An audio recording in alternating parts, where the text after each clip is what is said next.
truth, and freedom. And what, if anything, they have to do with each other. Wasn't recording at first? No. While yet a teenager, and for those of you who don't know me very well, that was just a couple of years ago, I was inspired by a statement made by the Fahami Rasul, which I will paraphrase here. The statement is, quote, "Read your own holy books and hold your heads high like other men." And that's found in the lesson Al-Indah, where he introduced Sheikh Wabra Samahi as his disciple. This quote launched me on a quest that continues to this day. That quest involves the discovery and recovery of our own holy books and the application of the knowledge found in them so that I can then hold my head high like other men. In the early days of my search, a couple of years ago, the 60s and the 70s, some of you don't even know, that's not even a date on the calendar for some of you youngsters. Others remember those days. That was the days before the invention of the internet and copy machine. What? That was a time when there was no internet and copy machine? Yeah, there was. All right? And during that period of time, the search was very laborious.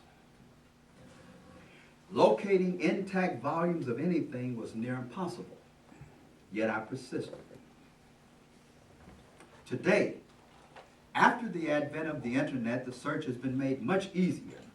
Acquisition remains somewhat costly, but attainable.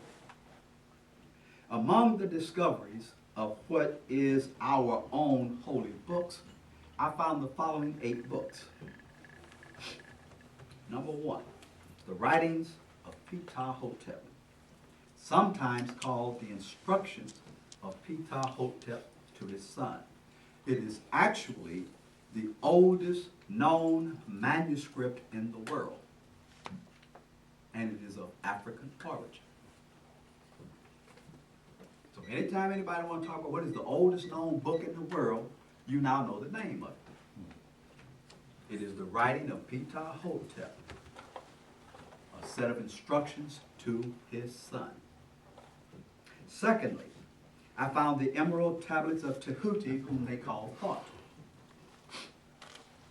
Third, I received the book of Tahuti called Thought from High Priest Anubis Ketlar, a companion of mine in Oklahoma City.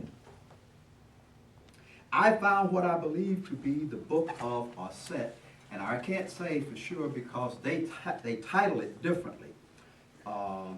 They call it the Tablet of Isis. My research indicates it's probably the same book. Fifth, I found the Divine Pymander, written by Netter Tahuti. 6, I found what's commonly known to most of you probably. It's called Perdem Haru, the Book of Coming Forth by Day. Or, before they finally figured out what we were saying and got the name correct, they called it the Book of the Dead. All right. 7, I found the Book of Luqman, which is contained in the Holy Quran. 8, there is the very widely known Aesop's Fables, which is written by the same Luqman, the Ethiopian. It's a book of children's stories containing morals to teach values to children, written by an African. I also found some other works that are currently being interpreted and reproduced by our modern Afrocentric scholars. Among these are, number 1 I love, it's called the Hosea by Malana Karenga. You may have heard of it. Secondly, I found the ancient Egyptian wisdom text by Mu'atta Ashby. Third, I am in the process of reading, I start and I stop, a book called Mayat, The Moral Ideal in Ancient Egypt by Malana Karenga. Fourth, a book titled The Egyptian Philosophers a Malefi Ashante. That will blow you away. You have so many wise people in one spot produced by one culture. And finally, African Philosophy by Theophile Obenga, and there are several other books. But all of these are what kind of books? Our own holy books, written by African or black people, whatever you're comfortable with, for black people, thousands and thousands and thousands of years ago. The book that will be the basis of my lecture today is The Divine Pymander by the Neter Tahuti, whom you may know as Thought. Original copies of the Divine Pymander on Kemetic papyrus or etched into temple stones have not yet been disclosed. And I chose that word very carefully. Disclosed, not discovered. We don't know whether we discovered them or not. All we know is they ain't told us what they stole. All right? But that does not mean they have not been discovered. It only means that they have not been released to the general public as of yet. So then, the oldest known copies of the Divine Pymander are written in the Arabic language after having been translated from the African language. The Arabic texts have been translated into several languages and was finally translated into English by John Everard in the year 1650 AD, some 360 years ago. His preface to the English translation puts a decidedly Christian slant on his work. But even so, he is unable to overcome the African perspective, knowledge, and disclosures of Neter Tahuti, because they predate both the Judaic and the Christian writings by several thousand years. However, using the standard devices of the time that are yet employed to this day, they claim ownership of the works. He and other Europeans changed the names of everyone in the book and all the locations in the book to a Hellenic form. In other words, they give them Greek names. Okay? An old device.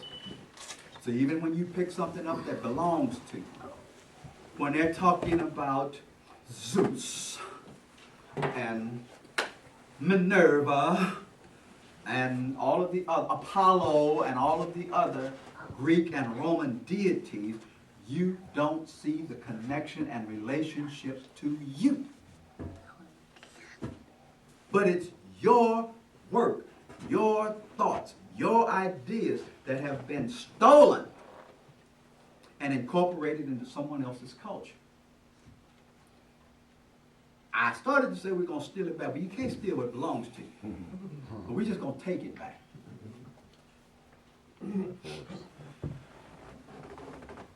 The Divine Pymander may well not even be the title of the original work, but it is the name that has been applied to this work, and therefore it is the name that I will use until a proper replacement name is identified and placed into usage by black scholars.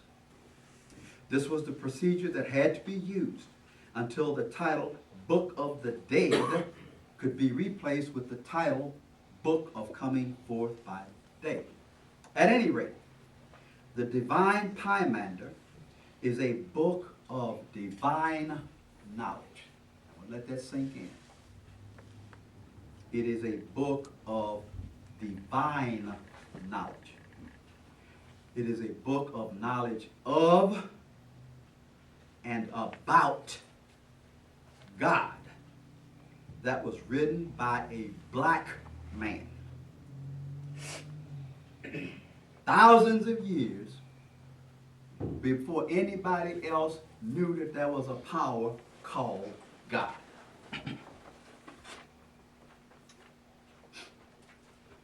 Frederick Granger, a European commentator on the work, has this to say. While, however, the name Pymander does not answer to any Greek original. It is a close transliteration of a Coptic or Ethiopian phrase. In the dialect of Upper Egypt, pi meriter means the witness. That the Ethiopian article pi, py, should be treated as a part of the name itself is not unusual. Such a title corresponds very closely in style with the titles of other works of the Corpus Hermeticum. The term Pymander, therefore, on this supposition, contains an allusion to the widely spread legend of Netertehutli as being the witness. This legend is verified from many sources. The meaning of Pymander that is used in most European commentaries is that of the good shepherd rather than divine witness, in the sense of Netertehutli being the shepherd of man. The term good shepherd is whose expression? Christian and Hebrew. All right? That expression emanates from those cultures. They changed divine witness to good shepherd. This is certainly the idea conveyed to non-Chemites by the name. However, philologically unsound its form may be. I interpret the title to mean that the knowledge contained in the divine Pymander are the words of a divine witness or observer to the revelation or the disclosures made by God or the universal mind itself. As we discuss some of the concepts put forth by the Netertehutli, our divine witness to God's revelations, and compare them to the so-called modern offerings of presentation of God's revelation, we will begin to discover just how far ahead of modern civilization and religious thought our ancient ancestors really were, and thereby still are. The Fahmi Rasul states, quote, our ancestor gave to the world its first and last civilizations and perfection of arts. Found in chapter 16, verse 7. Art is a term applied to any practitioner that has achieved a high level of skill in their undertakings. Art denotes a superior skill in an area of endeavor that can be learned by study and practice and observation. In the words of Netertehutli, we can see some of the seeds which were planted by our ancestors that subsequently grew into the religious philosophies with which you may be somewhat familiar, as is found in Christianity, Judaism, and Mohammedanism. Now, I chose that word Mohammedanism rather than Islam because I want to begin to draw a distinction between what the Prophet Muhammad gave to the Arab nations and the Islam that was practiced by Africans thousands of years before the birth of Muhammad. Okay? We're taking that back too. That belongs to us too. Taking it all back. While the concepts disclosed by Netertehutli are many, we will limit our discussion here to just three: law, truth, freedom. The Holy Fahmi Rasul founded his movement on a statement made by the Netertehutli. The Netertehutli said in chapter 10, verses 126 through 139, quote, and this is tough, so listen. If you don't get it, as the brother said, stop. I'll go over it again. Because to think that somebody black said these things thousands of years ahead of anybody else is phenomenal and mind-blowing to a lot of people. But listen. If you will not see yourself as equal to God, then you cannot understand God. For the like is only intelligible by things like itself. All right? Increase thyself unto an immeasurable greatness, leaping beyond everybody and transcending all time. Become eternity, and then you shall understand God.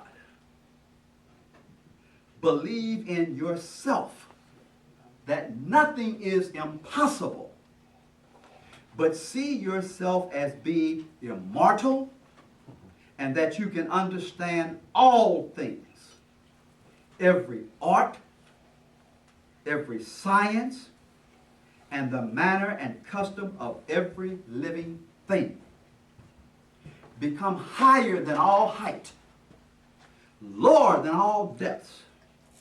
Comprehend in thyself the qualities of all the creatures, of the fire, of water, the dry, the moist, and conceive likewise that you can at once be everywhere, in the sea, in the earth.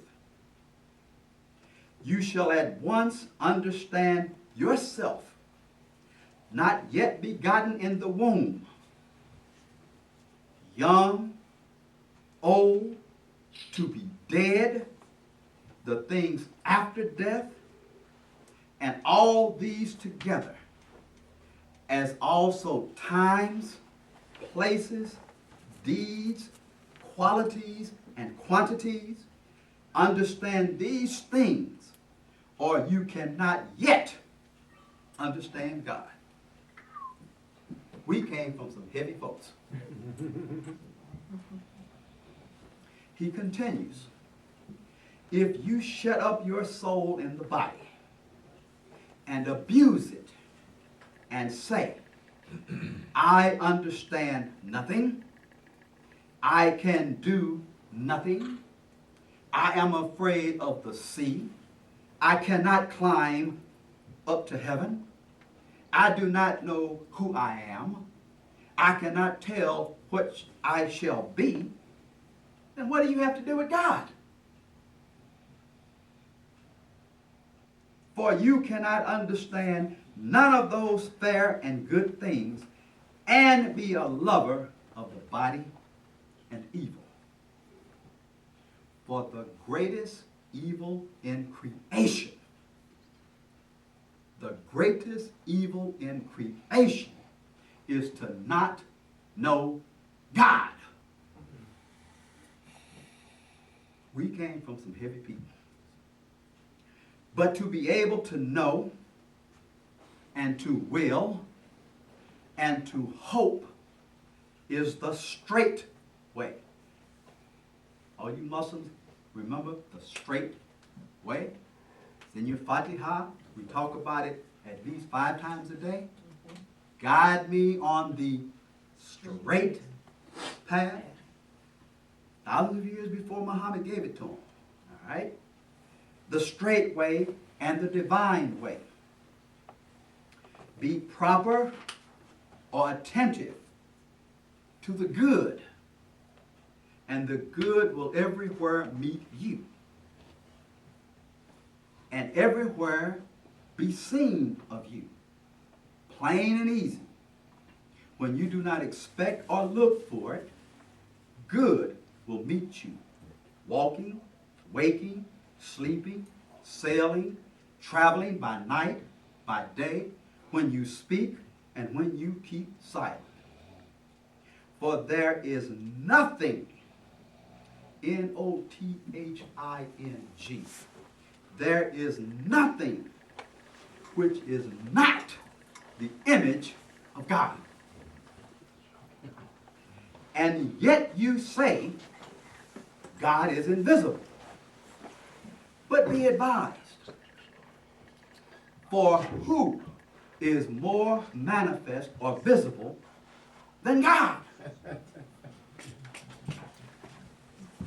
For therefore hath God made all things, so that you, in viewing all things, which is the entire creation, may see God. You see how a philosophy not our own corrupts, limits, gives you short sight, lack of vision, impaired vision, stymies your growth? We need to return to a culture of our own. It is the only thing that will lift you up and put you back on the foundation you belong on. This, continuing with the verse 137 of the divine, 10th chapter, verse 137 of the divine Pymander. This is the good of God. This is the virtue to appear and be seen in all things. There is nothing invisible. No, not of those things that are incorporeal. The mind is seen in understanding, and God is seen in doing or making. Now we come to 1919. Remember, how old is what I just read? Thousands of years old. Thousands. When I say thousand, I don't mean 2. I don't mean 3. I don't mean 4 or 5. Let's start talking about 10, 15, 20,000. See, that's mind-blowing in itself, because there are forces that advocate all of creation is only 6,000 years of age. And their science denies that. Their science disputes that. Their science gives evidence to the contrary, yet they try to force it in your mind as a concept that you accept, that all of this creation is less than 6,000 years old. And we got buildings in Africa older than that. The Bahamic Gospel states these truths, these ancient truths, in the following words. The creature is bound to have some traits or some characteristics of the Creator. Chapter 1, verse 12. He goes on to further describe it in these words, quote, the gods and goddesses are mild in manner and speech, full of goodness and mercy, helpers of others in distress, speakers of words of wisdom and understanding, clean in body and in mind. These are the elect of God, full of strength and beauty. Chapter 3, verse 10. The statement made by Netter Tahuti, quote, for there is nothing which is not the image of God, is restated in the 61st chapter of the Holy Quran of the Arabs in this manner. Chapter 61, verse 1 says, quote, whatever is in the heavens and whatever is in the earth declares the glory of Allah, and He is the mighty, the wise. Well, let's substitute the word glory with its definition. And let's reread it. Quote, whatever is in the heavens and whatever is in the earth declares the presence and manifestation of Allah. Where did they get it? Where did it come from? Muhammad didn't have a problem telling them where it came from, but since then, nobody wants to acknowledge where it came from. The Prophet Muhammad said, this day have I completed my favor to you and chosen for you. Chose. Not created, not invented, chosen for you. Al-Islam as your religion. Chosen, meaning I had some things to select from. I chose this for you.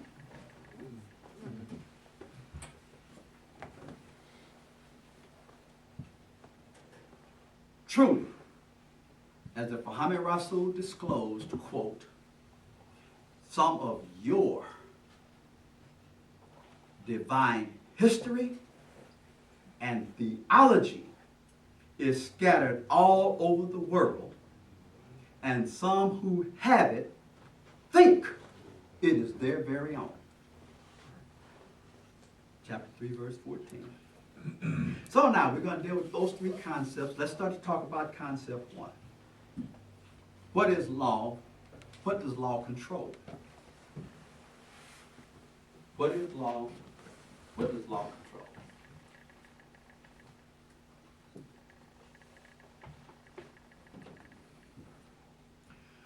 Law is the foundation principle, rule, or regulation governing the operation of any particular function or thing. The sciences of our ancestors and our new culture Fahami teaches of the law, which signifies that there is but one overarching law, and that law operates and controls all of creation. This law guides the unfoldment of the multitude of thoughts in the brain of creation in harmony with one another. Harmony is the great operating principle of the universe. The universe is continually unfolding, evolving, and making itself known on new and higher levels of existence or experience. The ancient Kemites, our noble ancestors, are the only people to have learned that law and to have employed it perfectly. Now, other people learned it or are learning of it, but are not implementing it correctly. The brother said before me, I don't want to follow you, boy, too heavy. That universal law is not a respecter of persons. He doesn't care who you are. Because you say you Chinese, don't mean if you step off this ledge, you ain't gonna fall. Law don't care. Law don't care if you African and you step off this ledge and don't see that you won't fall. The law is going to exact the same operation and put onto you the same penalty as it will anybody else.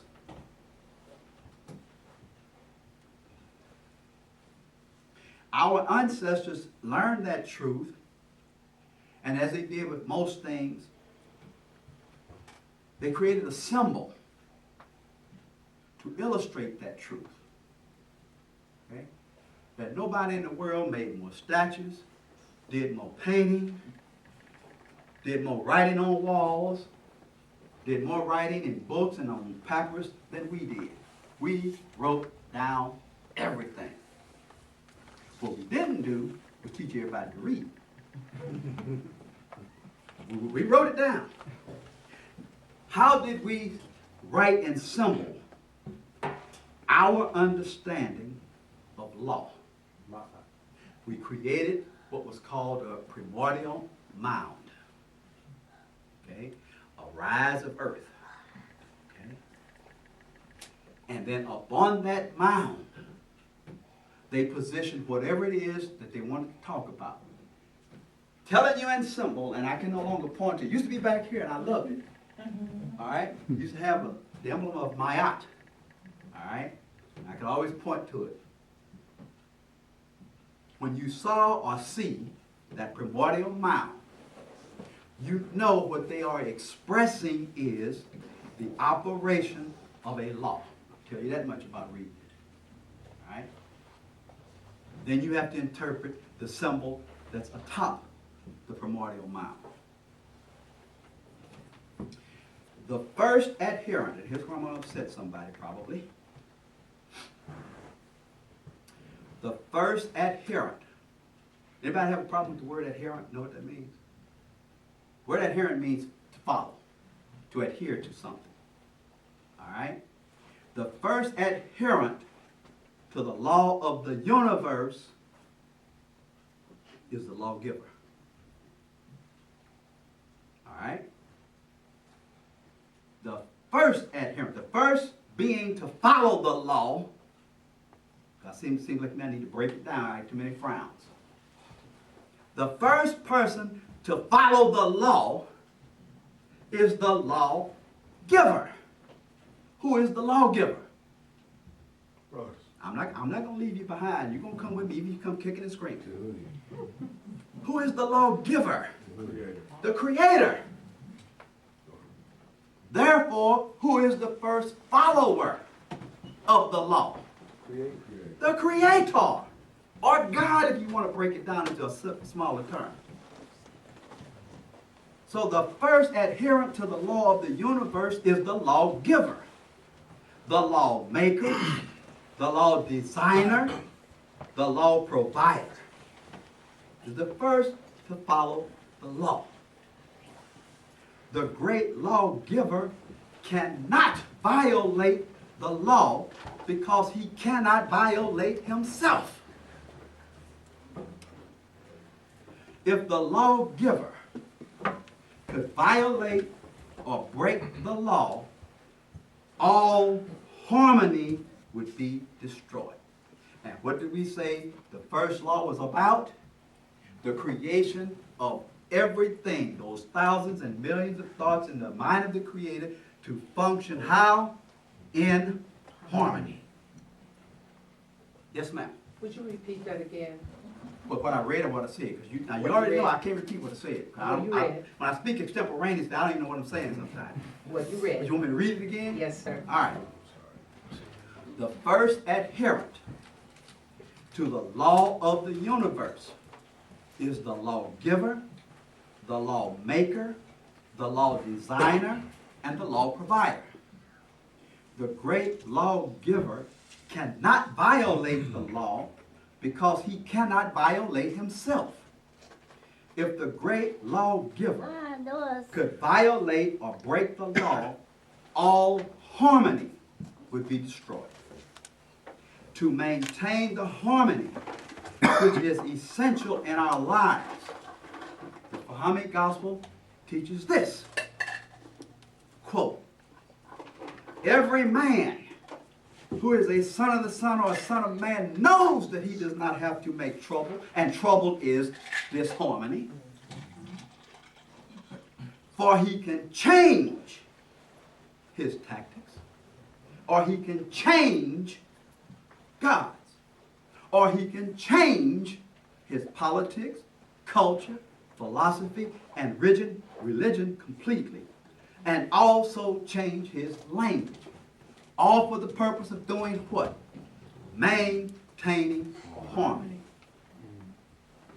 If you cannot see yourself as being God, then you'll never understand God.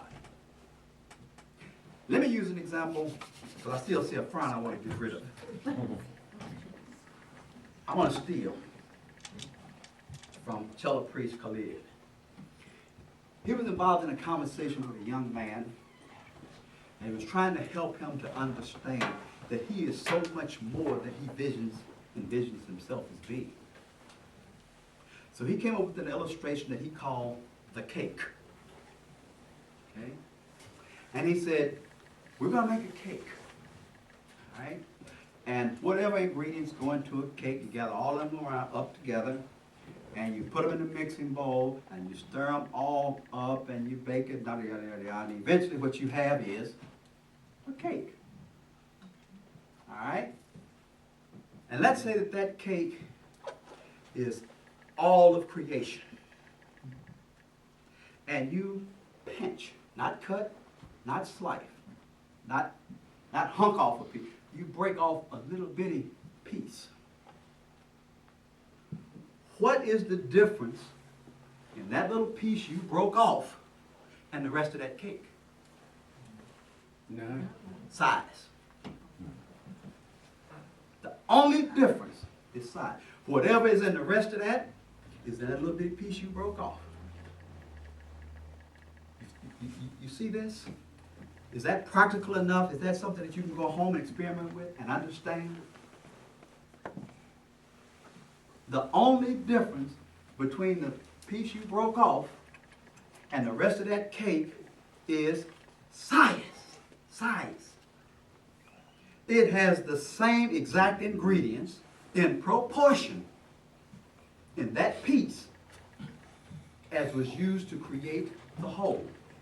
Can we see that? Yes. All right.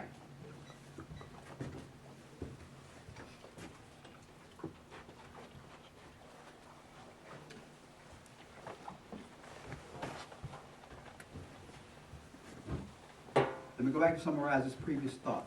Don't let me forget about the cake, because I think there's something else I might want to say about it.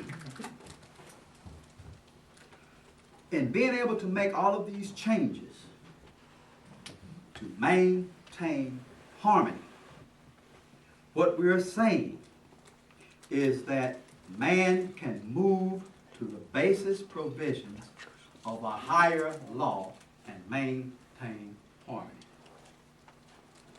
What replaces or supersedes a lesser law? A greater law. Very good. I heard it. I don't know where it came from, though. Okay. A greater law. What supersedes or replaces that greater law? A yet greater law. Why is that possible? Because the universe is continually evolving. You'll never catch up with it. All you can do is continue to grow and become more powerful, more knowledgeable, more intelligent, more representative of what that ultimate power really is in proportion. What all of this means is that the universe operates on a principle that is unwavering and unchanging in the unveiling of the guiding principles. There are 7 principles that will operate and have control, each in its designated period of control or development. If the development of an enlightened mind is, let's just say, your objective, there are 7 paths or sets of instruction for the achievement of that objective. The path that each of you is upon is fixed. Let that sink in for a minute. The path that each of you is upon is fixed. The path you are on is a path decided by you. And success on that path is only achieved when the procedure outlined for progress, which is the law governing that thing, is followed. There is no way you're going to be successful and violate the law of success for that thing. You can't do it.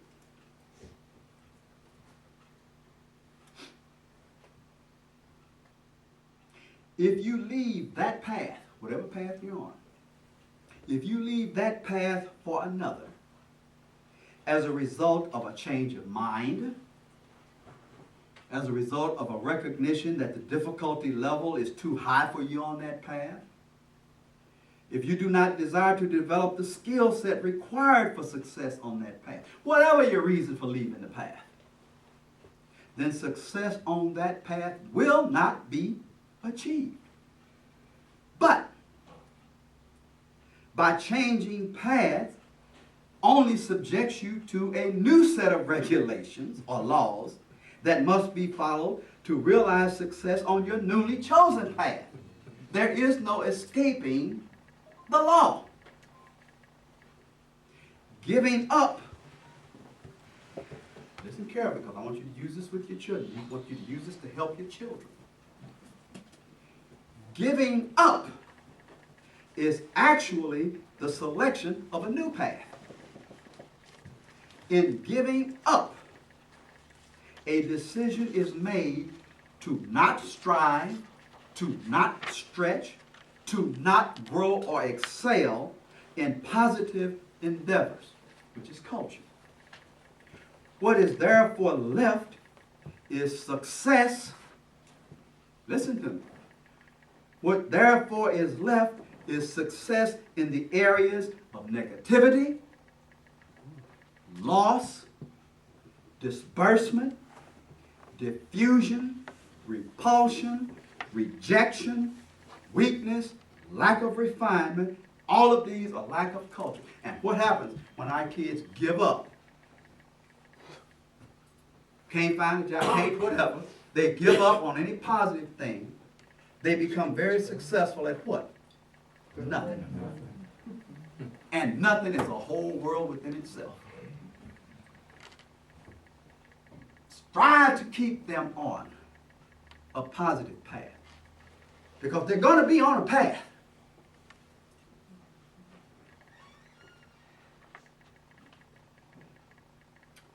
You can therefore see you have but two choices. You either select a path of positive growth and development, or you place yourself on a path of negative growth and development. Remember the old adage that old folks used to say to us? When we didn't want to do nothing, they tell you, idleness Devil's playground. is the devil's workshop. Something's going to be done. It's just a matter of how much in control of what's going to be done do you want to be.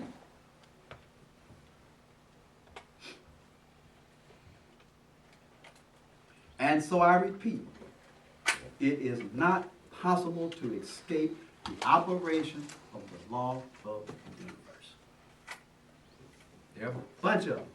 I only talked about one phase of the overarching law, and that is the one that says there will be harmony. Let's talk a little bit now about the second concept, which is truth. And if I got any tender Christians in here, toughen up, because I'm going to slap you a little bit. There is a Christian saying found in 10th chapter of John, 34th verse, that is grossly misunderstood and that we often hear referred to. That saying is, quote, know ye the truth, and the truth will set you free.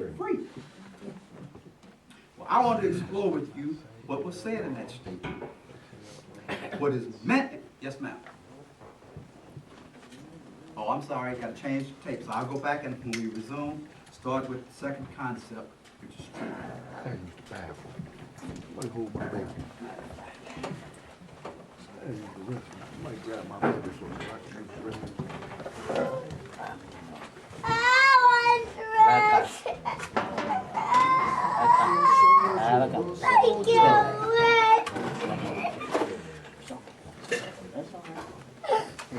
It's a good time to want to grab some refreshment. I see some people have already started. Use the rest. Sit down and grab some water or some The one?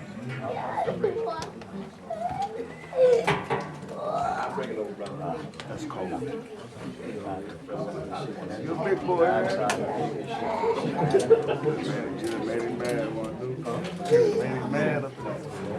Somebody grab my daughter. Tinker, I gotta go use the bathroom, baby.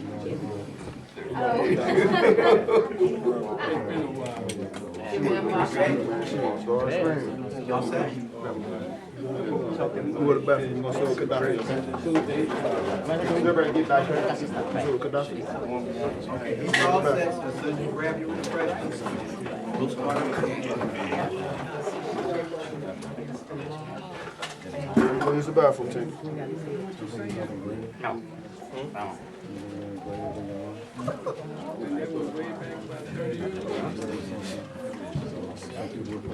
I got your meeting down there, again this time. Yeah, in the last couple of years anyway. He more or less forced to have him. Literally said he didn't want to do it, does none of it, you know.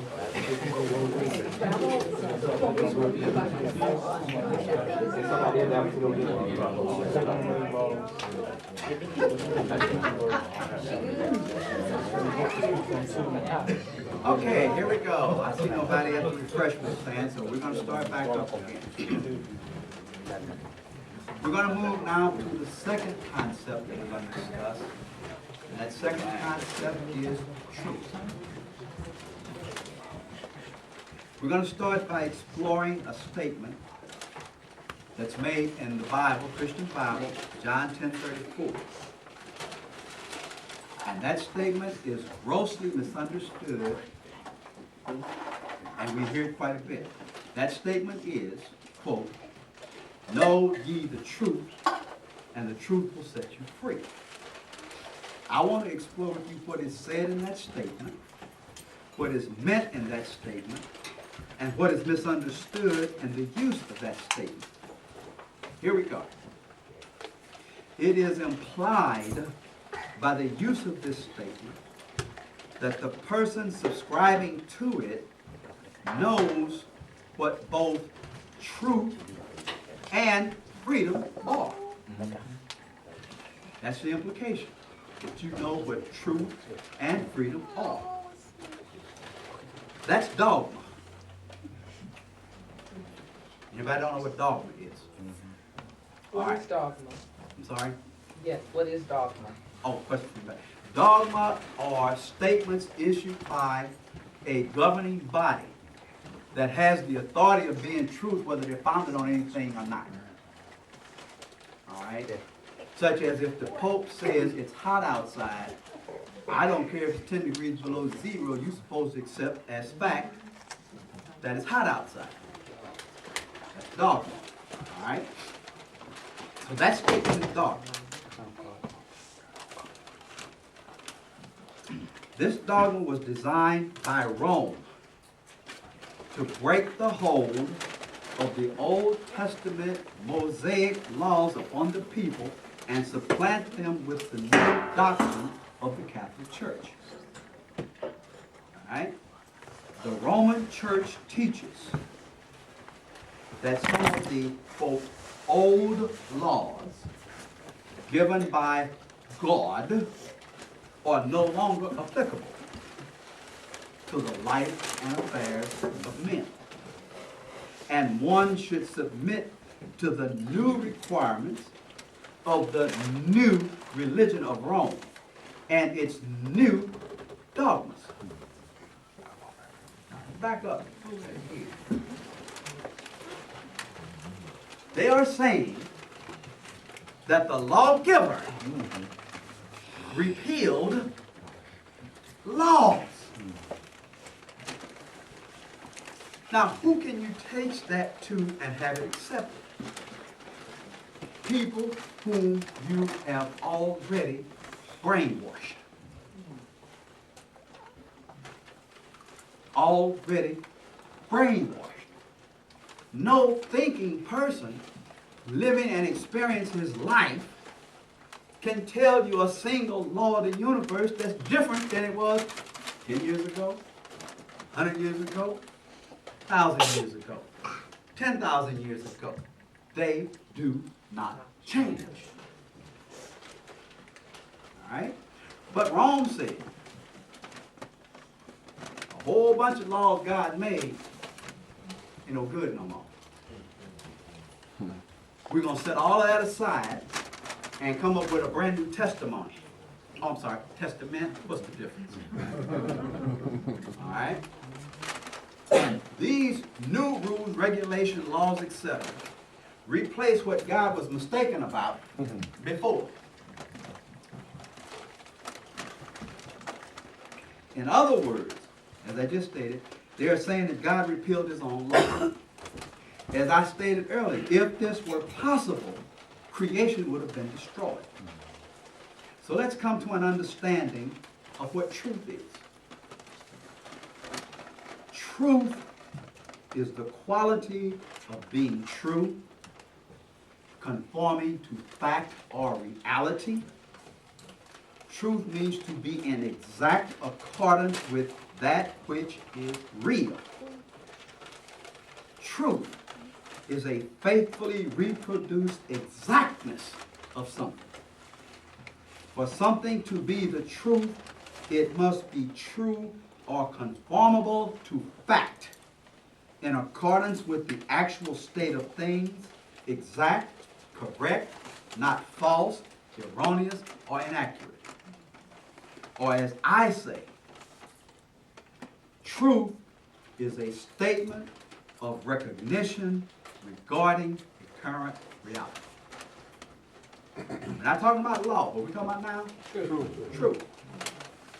So, truth, these are my words. Truth is a statement of recognition regarding a current reality. For a truth to have value to you, any one of you, it must promote your success, your well-being, your purpose and objectives, and the like. Otherwise, a thing may be true, but irrelevant. Now, let me give you some examples of irrelevant truths. Once every 7 days is Thursday. So what? Irrelevant to anything you're trying to do, isn't it? Unless you want to do it on a Thursday. Then you need to make sure you catch it between Wednesday and Friday. Another irrelevant truth. No matter where you go, there you are.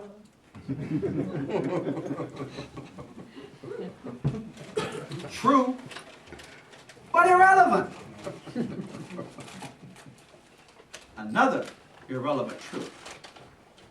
It is now later than it was before. That true? What's it relevant to?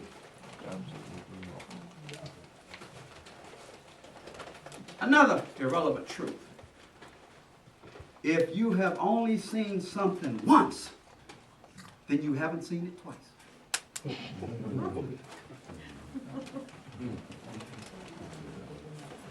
And a final one. You cannot be born on February 30th.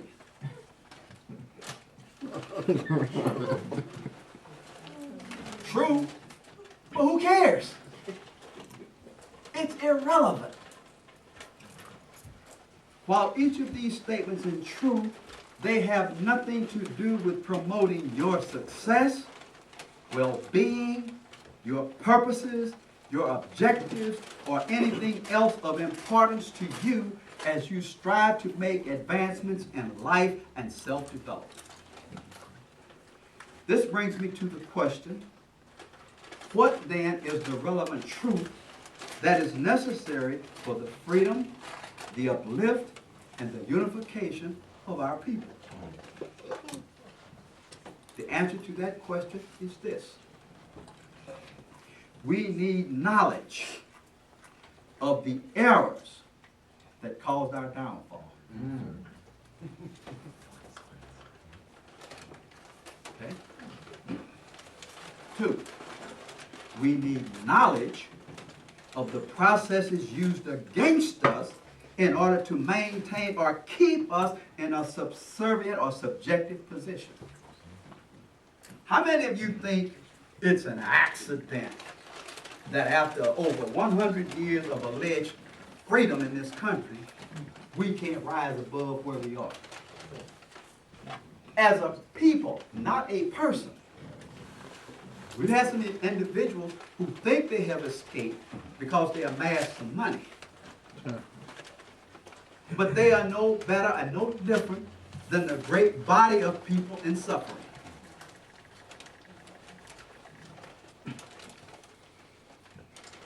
How many think that's an accident? Not if you've been listening to me, but I teach you. Everything is the result of applied thought. Science. Everything. You've heard the saying, There are no accidents or surprises in politics. If that is true about politics, extrapolate that to another area. Where are there accidents in maintaining us as a people in a subservient position and role? No accident. It is a plan. And what we need is knowledge of the processes used against us to achieve and maintain that. Third, we need a knowledge of ourselves if we are to rise again. And fourth, we need a truth of our own to guide our progress as we revamp and rebuild our heritage, culture, languages, and civilization. If the knowledge of a lesson, please capture this. If the knowledge of a lesson is not learned and applied, then a person or a people have to repeat the experience in order to learn the lesson that is being taught. Could you repeat that, please? Sure can. If the knowledge of a lesson is not learned and applied, then a person or a people have to repeat the experience in order to learn the lesson that is being taught. Every experience in life carries a lesson. Every one of them. If you slip and fall, that is an experience that carries a lesson. Now let's look at it. What's the lesson? Well, in order to begin to determine what the lesson is, what were the circumstances? All right? Were you being inattentive at the time? If so, do it again. See if the result changed.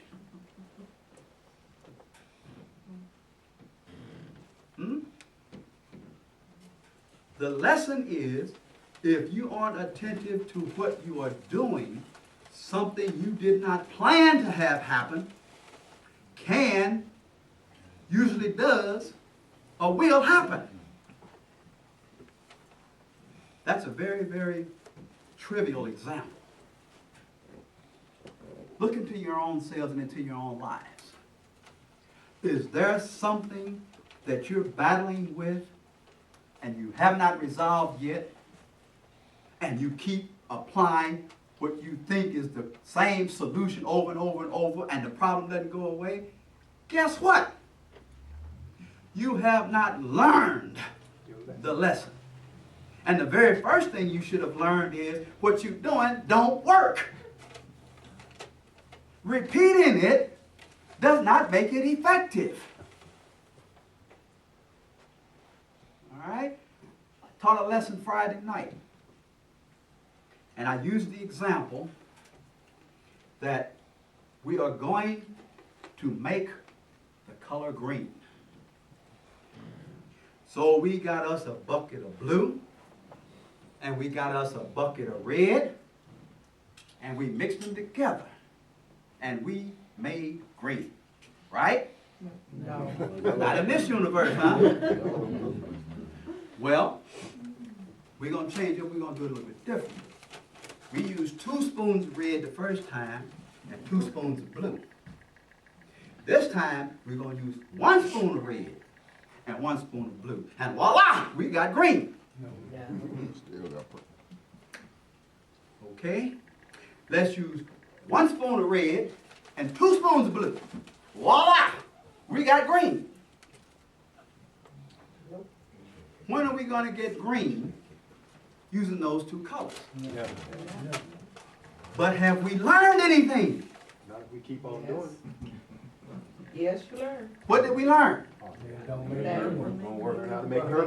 We know it don't make green. But as a part of the educational process, we should have observed that it does make varying shades of purple depending upon the proportions of those two colors we mix together. So there was several lessons that could be learned. And still, we didn't achieve our objective. Our objective remains unachieved. So then we introduced the third color. Because I'm smart like that. I went and got me some yellow. And I added me some yellow to that first mixture of red and blue. And voila, now I got green.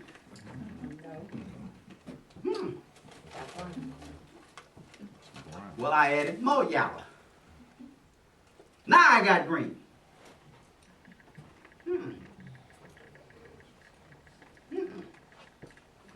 I said, okay, well, what did I learn? I learned that adding yellow to the already combined yellow and red gives me yet another color. And who's my artist that told me what color that was? Brown. Brown, okay.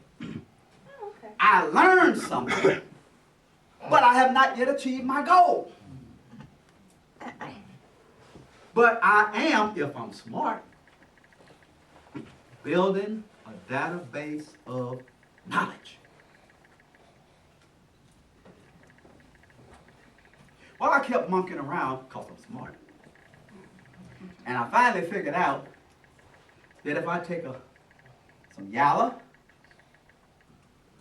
and some blue, voila, now I got green. I had to repeat the experience of mixing hues together until what? I learned the lesson that provided the information that yielded the success I was looking for. It is that way about everything in life. Everything.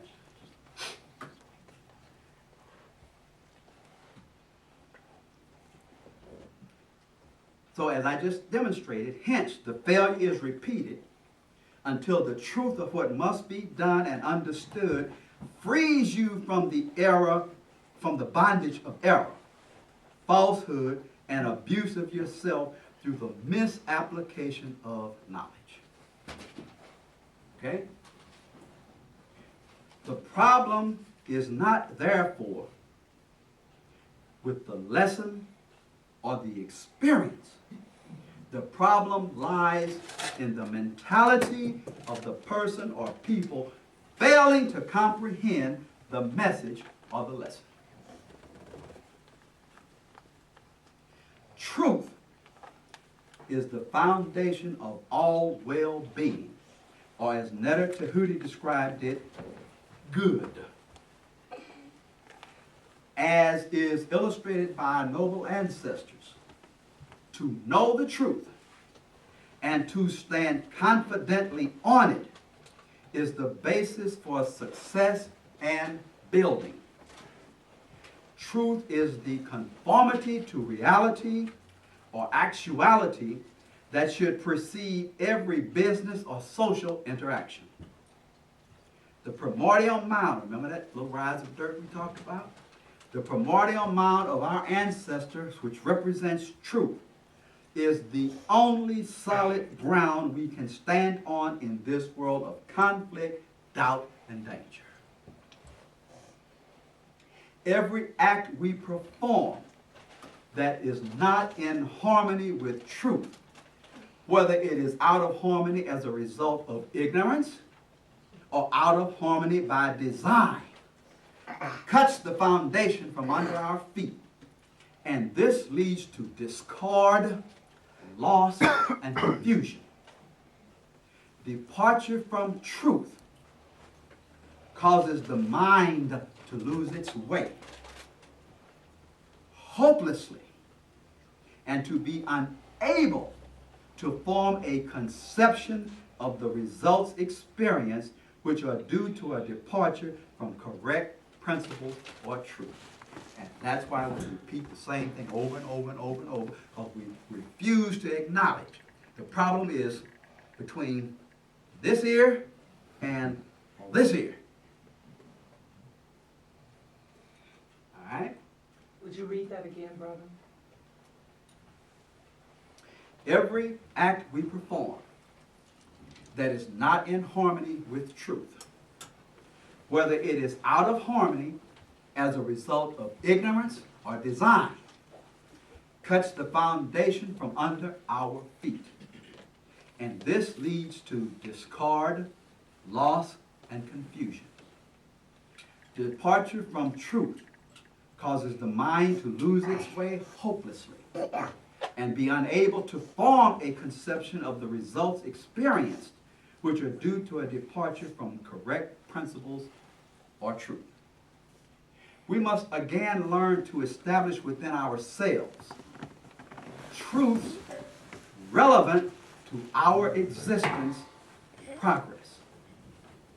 In doing this, we will gain confidence to allow the directions offered by the new thoughts that will emerge. And herein is contained the secret of all power. To follow, not judge, to follow the information contained in constructive and creative thoughts offered by your soul, your intuition. We are told that we use less than 10% of our brain. Of that 10%, less than 1%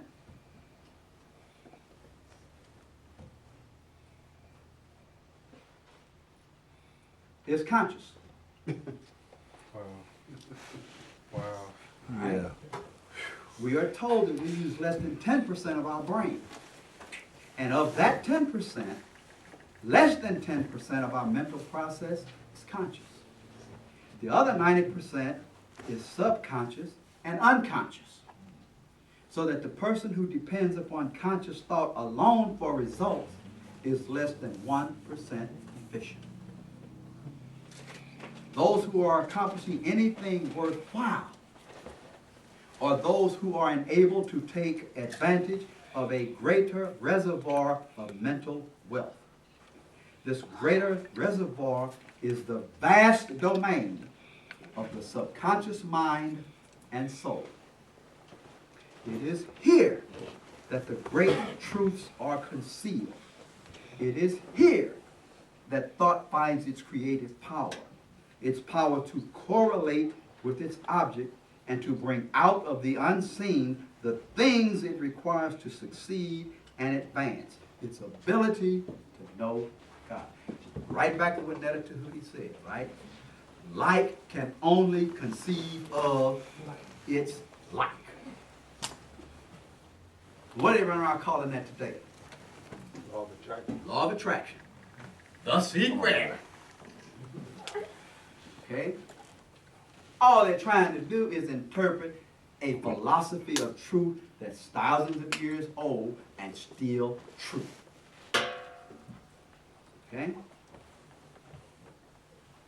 As Netta Tahuti stated earlier, or as I stated for him earlier, God penetrates everything. God is omnipresent and is responsive to every demand, makes use of the law and controls conditions, circumstances, and environment. What prevents us from using this knowledge is we do not know it because we have forgotten it and turned our backs on it in preference to somebody else's interpretation of the universe and its operations. And whatever it is they think they know, they learned it from us in the first place. So they're giving to us a small portion of what belongs to us already. Let's talk about concept 3. And what is this freedom that is so desirable, so sought after, so wanted. Or so we are to believe. The root of the word freedom is free. So let me start there. What is free? Or what does it mean to be free? To be free means to be exempt from subjection to the will of anyone other than yourself. It means to not be hampered, to not be under restraint, control, compulsion of anything or anyone else. Free also means that one is not bound to servitude, and they are at liberty to act as they please. The term freedom describes the condition of being free, of having the power to act or speak or think without externally imposed restraints. But can this situation or condition really be achieved? And what does it mean to be free? As I have just stated, free means that one is exempt from subjection to the will of others or anything. Freedom means that you're not under the restraint, control, or compulsion. You're able to follow your own impulses, desires, or inclinations. It means that you are capable of determining your own course of action. You are not dependent, you are at liberty. So then, when the information you have is true, that is, your information is a faithfully reproduced exactness of a law of regulation, what does that information free you from or free you of? It only frees you from your prior state of ignorance about that topic of information and nothing more. That's it. You are not free or exempt from the power and control of another. You have not been made independent. You are not self-reliant as a person nor as a people. That is why when I discourse with my people about the many things that they claim to be in possession of that are true, I always inquire about the success of the actions they have thus engaged in. Now that they know truth, if you do not act upon the truth you know, you cannot effect change. So it's not knowing truth, it is using truth.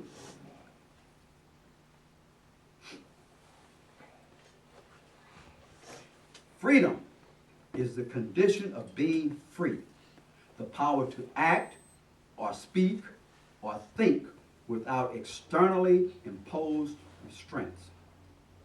Remember what Netter taught, that God is known in the doing of a thing. The only truth that will bestow this freedom to us as a race is a knowledge of self which comes from a culture of our own.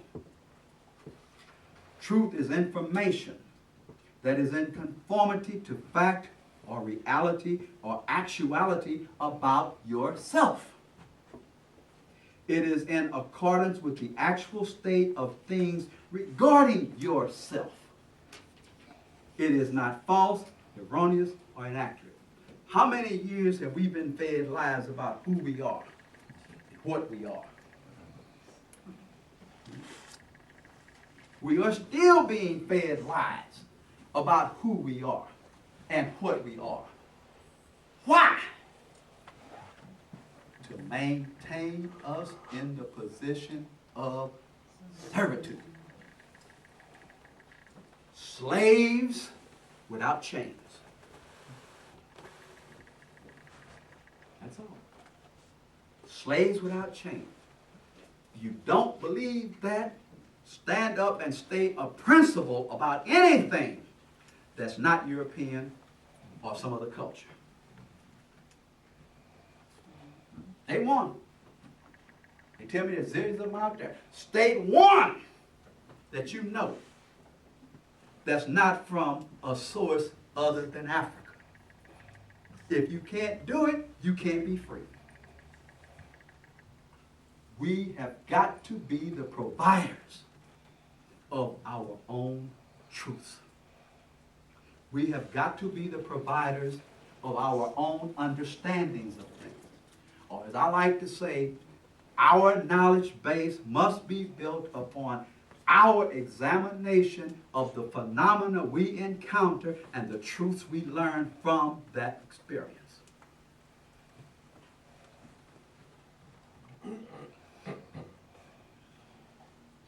The statement, "Know ye the truth, and the truth will set you free," makes the acquisition of freedom dependent upon a knowledge of truth. But truth of what? Truth about what? Knowledge or truth about a topic only frees you from ignorance to a degree and failure about that topic. Nothing more, nothing less. Life is a process of discovery. We see this illustrated over and over and over again. For example, with each new life that is born among us, the process of discovery begins anew. And this process of discovery does not confine itself to the new infant only. It necessarily involves the teachers, who are the parents, the grandparents, and the like. They are involved in the discovery as well. When did or when does this discovery process stop with each of us? It occurs when we decide that there is nothing further that we wish to learn on a subject. This state of being is accomplished very well by cultural dogma that dampens, curtails, or eliminates the desire to learn and grow. And that's what our children face every time they walk out the house away from us.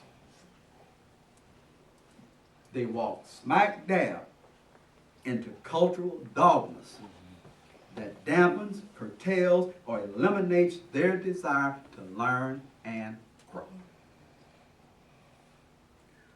The secrets of life are not large. They're not enormous things that you stumble upon. They are small, elusive things that you must seek to uncover, discover, and understand. They are hidden treasures, so to speak. Yet the fruits of having learned them and correctly using them produces enormous results or benefits. And where do you turn to begin your investigation of life? You must turn within. You must learn to cogitate your experiences. Then you must seek additional experiences to validate your prior experiences. Your new experiences become the basis for your further investigation into the laws of life and growth that you must conform to and eventually master in order to progress. And this is true with each individual. So is it true for the race collectively. In the lesson Raising the Dead, which can be found in Enlightenment Volume 1, the Fahami Rasul makes the following statement. Quote, "The mind must conceive and accept truth before it can be applied. If this is done, Then will man be ready for that which is to follow. This is the light, giving sight to the blind, the illumination, which will do to the soul that which the water did to the mind. Bring knowledge, awaken it, resurrect it from the dead, bring it into consciousness so that it may become God or Father consciousness, a part of the universal cosmic consciousness. Close quote. Remember the teachings of the Netta Tahuti that I referenced at the beginning of this lecture. The great truth concealed in these words is this, quote, the laws that govern and control operations in the mental and spiritual world are as fixed and immutable as the laws in the material world. A lot of effort has gone into the discovery of the laws of the physical world, and the rewards for having done so are enormous. But little has been done to educate the great mass of people about the laws that govern the mental and spiritual world. In fact, mostly lip service is paid to the subject of mental and spiritual law. And as a result, many people believe that saying that they are conforming to spiritual principles is the same as knowing what those principles and laws are. The evidence of this error is abundantly clear. Then I go back to the laws that I illustrated earlier about green. There are not two laws controlling the production of the color green. There is only one. If this law is not followed precisely, you will not produce the color green. This simple fact can be demonstrated in numerous ways using the laws of nature or the physical world that have been learned and used. And these laws operate the same everywhere. You can produce the same results that anyone else has produced employing the same laws. We do not need to ask for the crumbs from another's table when we have the capability to produce a table of abundance of our own. But what of the mental and spiritual world? In the mental world, the misnamed science of psychology is slowly unraveling the laws that govern the operations in the mental world. But the key to the operations of everything in both the mental and physical world is in the spiritual world. And it is this world that but little is understood. The spiritual world has been left behind as the domain of religion. Hence, there is no general understanding of the laws that govern and control operations in the spiritual world. The Fahami Rasul put it this way in chapter 4, verse 22. He says, quote, one religion conflicts and is antagonistic to the other. The creeds and doctrines of these religions conflict. The gods and angels of these religions conflict. Hence meaning as a result of this, as a result of the spiritual conflict, people become spiritual enemies to each other when all that is needed is understanding. And since the spiritual reality precedes and gives rise to the physical reality, the people of various religions become physical enemies to each other and will remain physical enemies to each other until the laws governing the spiritual world are understood and correctly utilized. Let me summarize in the following words. We have discussed three concepts from the perspective of our ancient noble ancestors. These three concepts are law, truth, freedom. Law is the foundation principle, rule, or regulation governing the operation of any particular function or thing. The laws governing in the mental and spiritual world are as fixed and infallible as the laws in the material world. To secure desired results, then, it is necessary to know the law governing your endeavor and comply with it. Proper compliance with the law will produce the desired result each and every time it is employed, without wavering. Truth is a statement of recognition regarding a current reality. To be effective, truth must be based on the foundation of law. Free or freedom means that one is not bound to servitude and they are at liberty to act as they please. Does that describe us?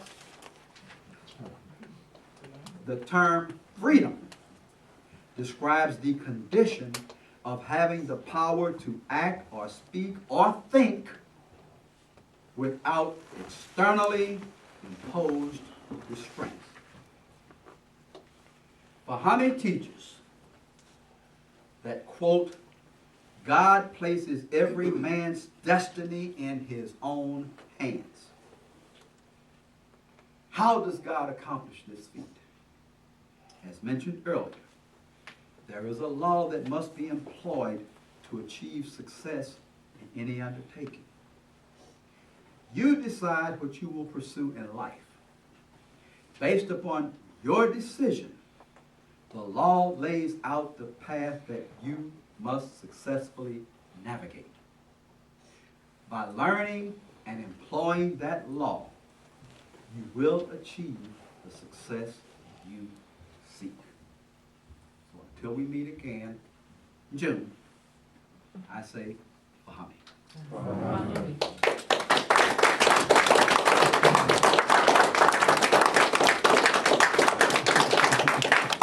Okay, as promised, I'm going to stand here and dodge questions. Yes, sir. I heard you mention some ancient books. I didn't hear you say anything about the Kebron of gods. The which one? The Kebron of gods. Doesn't mean that it doesn't exist. It's just one of those that I didn't select to utilize and maybe not even be familiar with. It's the Ethiopian text. Oh. Your pronunciation threw me. Oh, Pronunciation threw me.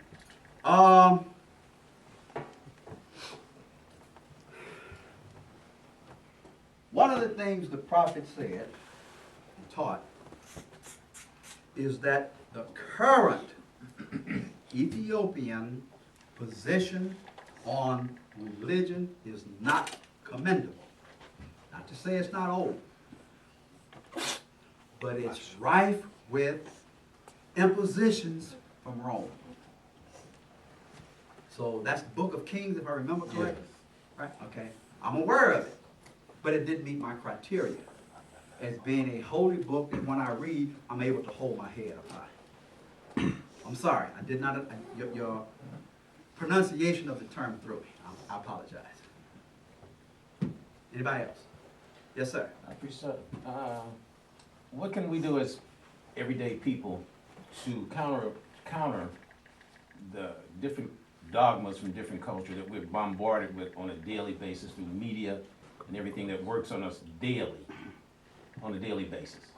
First thing you need to do is make a determination of whether or not it is assisting, uplifting, promoting your welfare. If you determine that it is not, then you need to set that aside and find a dogma that will.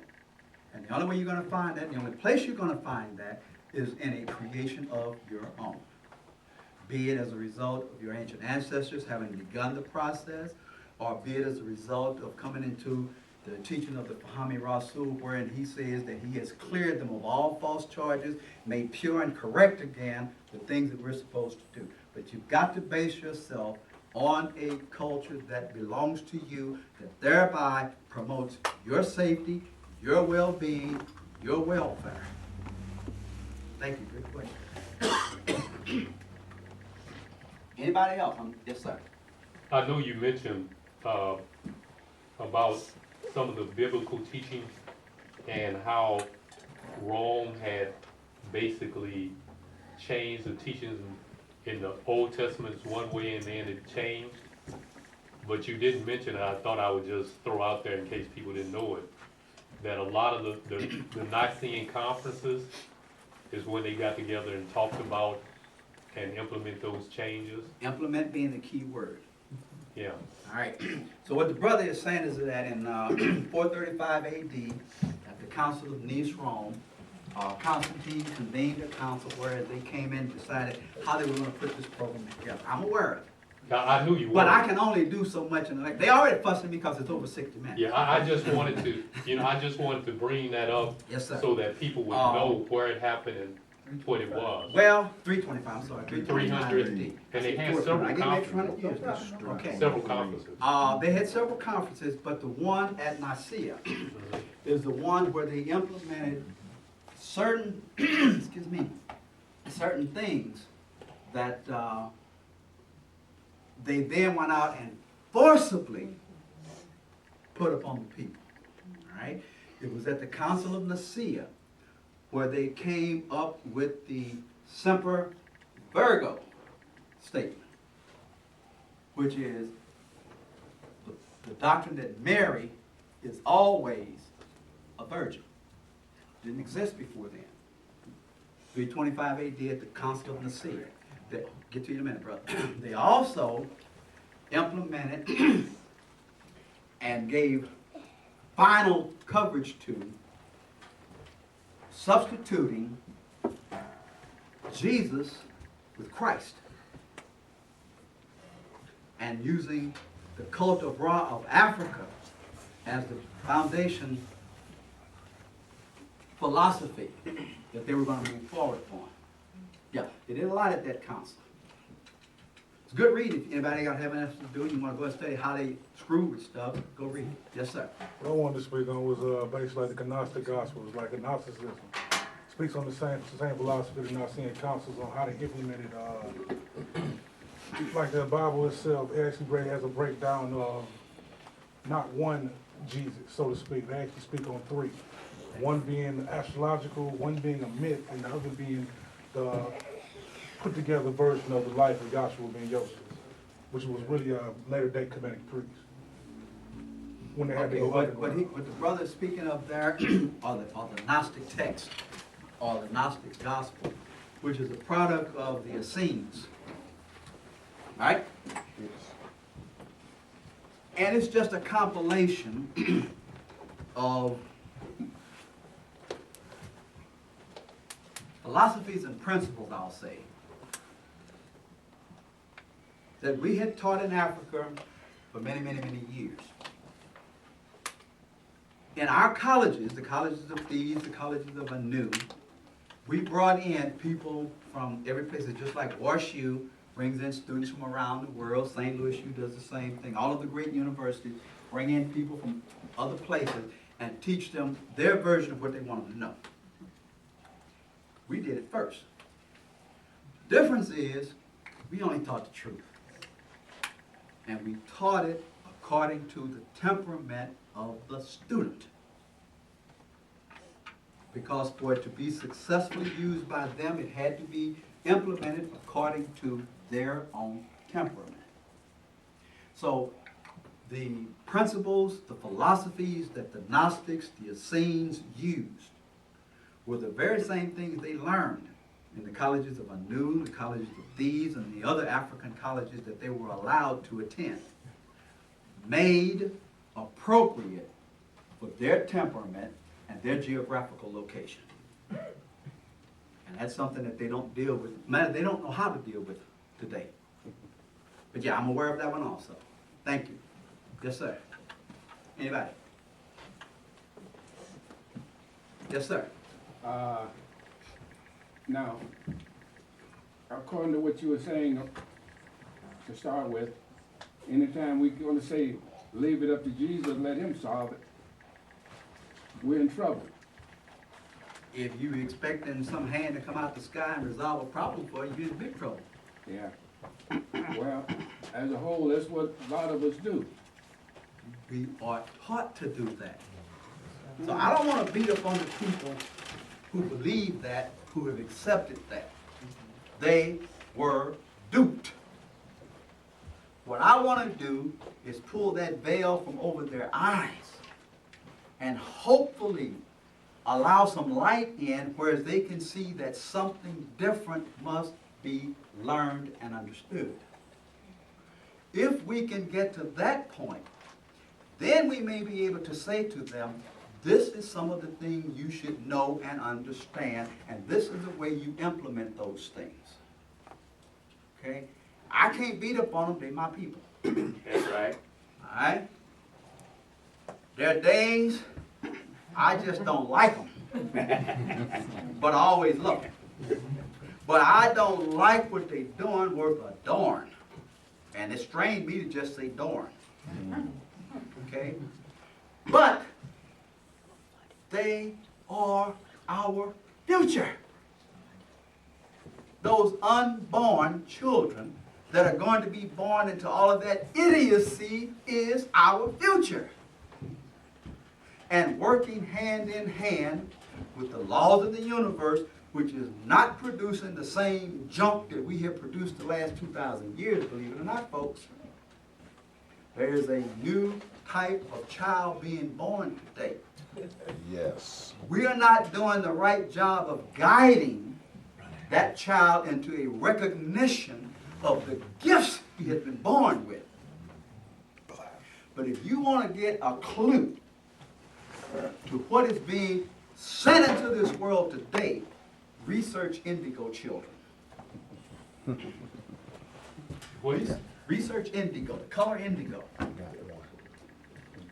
And then ask yourself, when you see what everybody else is doing with their indigos, what are we doing? Oh, sorry, I'm beating the mic. I'm sorry. What are we doing?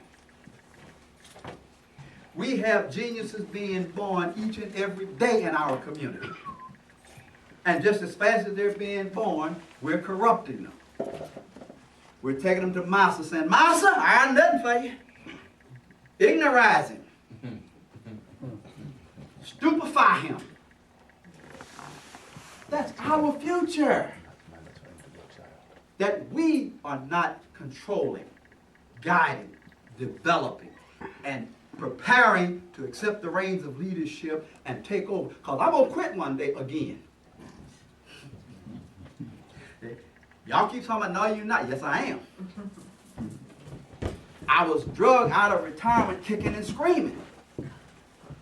I worked with these people for over 40 years. Why I want to do it again? And finally I gave in. And here I am, back trying to bring some enlightenment, upliftment, hope to people that need it. Again, that was a question. Was it over here? Yeah, indigo, explain what that is. The indigo children that are being born today around the world, we're getting our share too. The indigo children that are being born with gifts of insight and understanding that nobody can explain. All right. Sister Andromeda probably has a lot more information on that than I do, if you want to address that for the brother. You want any specifics? No, I just wanted to understand the principle. They say astrologically 3,600 years go by, and as the sun moves its location in our universe, that they say the solar intelligence levels change. This is where the Michelangelos from the past come from. They're born, there's groups of them everywhere, and they're born at a certain time. And as time started, I believe the first kids were born in the 70s. No, They started coming before in. then, because I am on the fringes. Well, they have another group. Yeah, there's a group that comes in before the indigos to prepare the way for the indigos. The indigos come, and their job is to prepare the way for the crystals. The crystals are being born now. The crystals started arriving in 99, 98. And the crystals are the little kids that are telling people, don't get on that plane. And I know you've all been watching the news and you've heard about that, where somebody will say, my child hid my keys so I didn't go to the airport and that plane crashed. Those are the crystals. And they know, they see these things and they're warning people. They'll walk up to you on the street and just say, hey, don't go there. And walk right past you and keep on going. You have no idea why they said what they said to you. They know. They are born with their spiritual faculties already functioning. Okay. You know, us old folks, I'll be 21 my birthday. Us old folks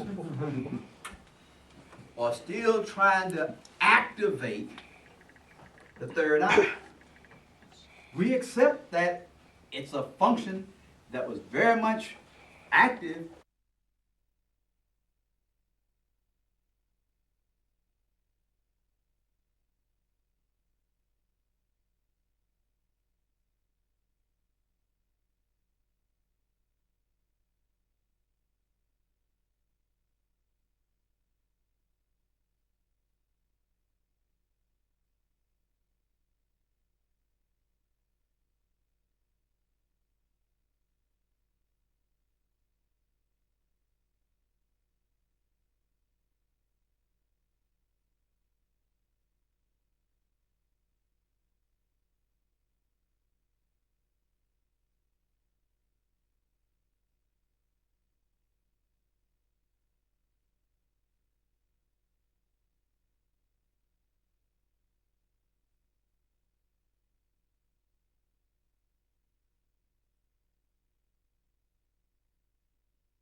As this segment was a very, very important piece that helped to put this association together. And Stephen, I would also add.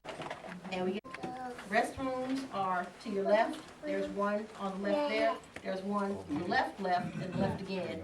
So you have two bathrooms. Please feel free. Be aware of the locations of the cameras in the back of the room. When you get up and you move that way, I don't want anybody to trip or fall. Truth and freedom. And what, if anything, they have to do with each other? Wasn't recording at first? No. While yet a teenager, and for those of you who don't know me very well, that was just a couple of years ago, I was inspired by a statement made by the Fahami Rasul, which I will paraphrase here.